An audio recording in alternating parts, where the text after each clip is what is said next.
And then the other thing we want to do here is we want to have we have to look for land upstream for a retention pond.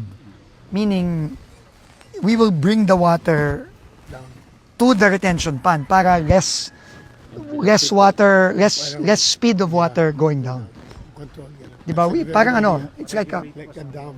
hindi naman dam, yung ano lang, meron lang siyang hukay lang yun eh. Okay. Hukay lang, kunyari may mga area doon na wala namang bahay, walang structure, then we can dig and the water will go there, at least mababawasan ng konti, di ba, ang tubig pababa. We need more capacity, Yeah. di ba? Okay. We need more capacity, and the only way to get capacity is babawi tayo ng lupa for the river. Sige.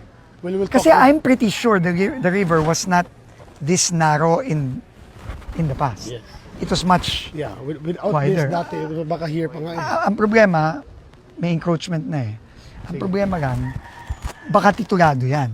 Which is, for all intents, illegal. Illegal yan. Yes. Kasi you cannot have the riverbank title. Di ba? Yes. Bawal yan. So, we will just have to deal with it. But Yeah, we have to me, do- i-cordon nga kasi nagtatayo na naman ng bahay doon. Copy.